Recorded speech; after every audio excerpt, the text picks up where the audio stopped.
was my 8-year anniversary. Congratulations. Now, this is my first marriage, so I'm trying to figure out from any veterans that we got here tonight in the marriage game, how long am I supposed to be married before I'm allowed to have a side chick? That's what I'm trying to figure out. Huh? Is 8? Oh, in there! Because like I said, I've been married now for 8 years. I've been with my wife for about a decade. So she's officially housebroken and domesticated. She's not for the streets no more. And I've always heard that them hood ratchet, well, I'm at the Moose Lodge, them Jezebels. I heard those are the ones that you want to go for, you know? My wife, she's domesticated now. She knows how to fold a fitted sheet. You know what I mean? The girl I'm looking for, she got an air mattress. That's all she got in her living room. That's the only piece of furniture in her living room. You know what I mean? My wife, before I go to bed, I gotta take off 6 additional pillows before I go to sleep. Ain't that some bullshit? 6 pillows. Ever since I got married, I found a whole bunch of new stuff in my bedroom I've never heard of. What the hell is a dust ruffle? I got one of those now. Anybody ever heard of a duvet set? I got one of those now too.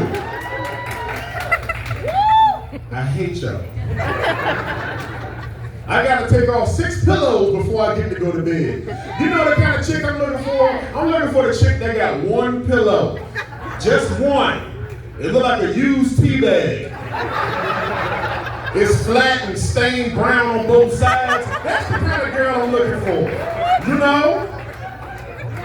On my wife's side of the room, she got 16 different lotions and 24 different perfumes. The girl I'm looking for, she smells like Black and Milds, Casamigos, and if you're feeling fancy, maybe a little bit of root spray. That's it. That's all I need. That's it. You know, I'm not asking for much. But while I'm here, I guess it's time for me to address the elephant in the room. Ladies and gentlemen, this might come as a surprise, but I am fat. Fuck y'all, ain't funny. I'm fat. I gotta admit it. And you know what? I personally don't blame my fatness on my diet. Nope. I don't blame it on my exercise routine. I blame it on the man. That's right. I blame it on advertisement. Because one time I was at home with the kids and we was watching Wonka and the Chocolate Factory. And I paused the movie, got up and got a candy bar. Now, I didn't know I wanted a candy bar. Hell, I didn't know I had a candy bar in the house. All I can say is thank God I wasn't watching Breaking Bad, because that could have got real ugly real quick, you know? But another thing I don't blame my fatness on, food. Food nowadays is getting real seductive.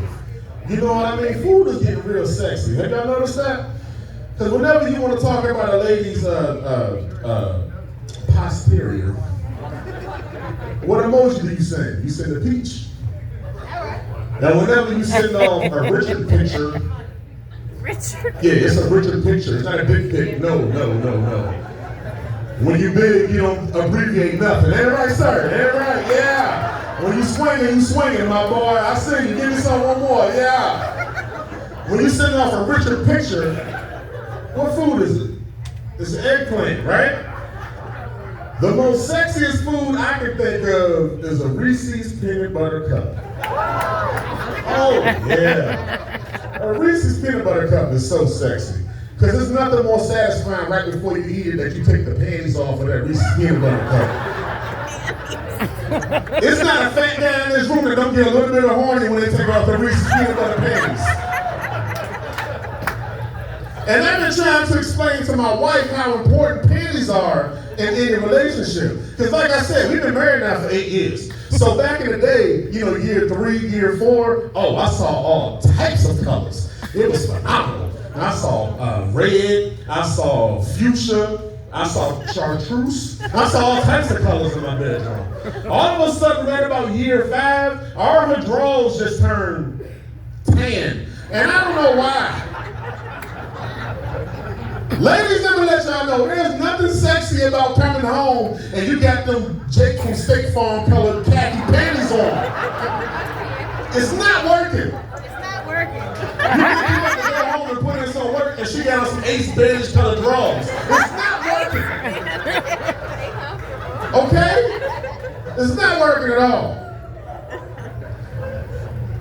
But I'm happy to be here in Newport News because I am originally from Williamsburg, Virginia. Yeah. That was a lot of love from the white folks in the room. You see the black people get scared when I said Williamsburg. Williamsburg ain't for us.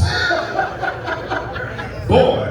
And you know the crazy part about it is my son, when I had my son, I honestly, you know what, I had my son when I was, I believe I was 25.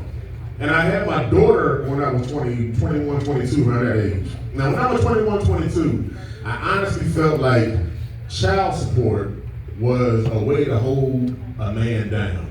I felt like it was a way to take away his relationship with his child and to disrupt any relationship that he would have with his children. That was until I had my son, when now I grew up and I realized that, hey, child support is an amazing institution that will help you to provide for that child even though you're not in the same household. You'll make sure that your child has everything that it could want and need even though you're not involved in the other parent's life. You know what I mean? And I also feel like that now because after I had my son, now I get child support. Oh, what can I do? What are we doing? Oh, I got on my baby mama Air Maxes right now. Ain't they sexy? Boy.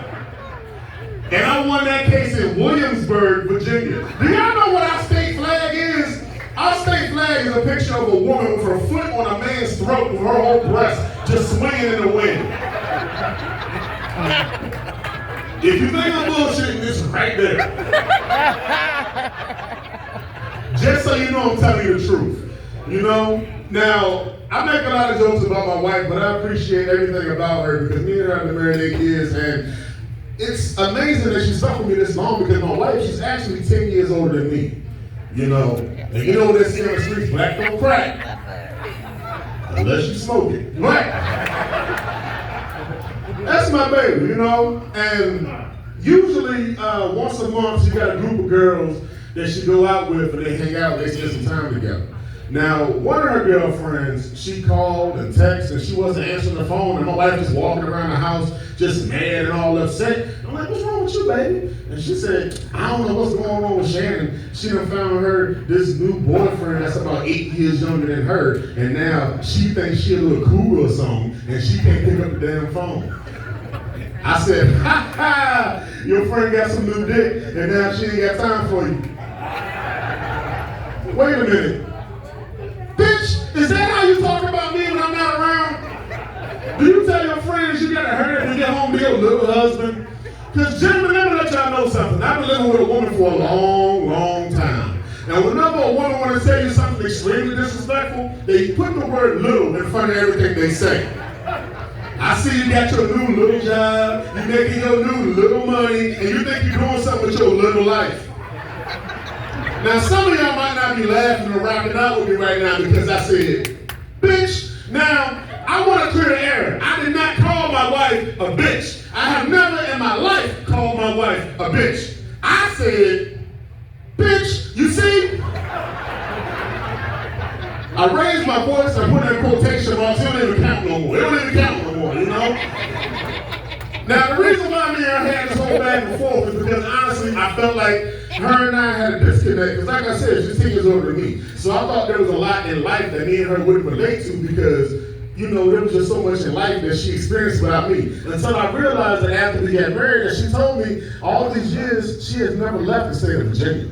Now, with me doing a bunch of shows and gigs, I've been able to take her all up and down the East Coast. And a couple of years ago, I told her, I said, hey baby, my grandfather's in Las Vegas. We need to go out there and go see my grandfather. Let's go take this trip. Ma'am, let me tell you, my wife was terrified to get on the plane. Terrified. She was walking around the house Googling and using words she didn't know what the hell she was talking about cabin pressure and carry on and TSA. Now I get it. Sometimes I like to use big words too so I can sound photosynthesis. I get it. Now we finally make it out there in Las Vegas and my grandfather picked us up. And he said, "Hey Sam, welcome to Las Vegas. How was the trip?" My wife looked my grandfather in his eye and said, "Well, you know what, Granddaddy, I'm glad I made it. But whoo, I was scared. But you know what? I'm officially a member of the Mile High Club." He get on my nerves. Now you see what y'all doing? We did the same thing. So my sister, she leaned over and told my wife the car carrier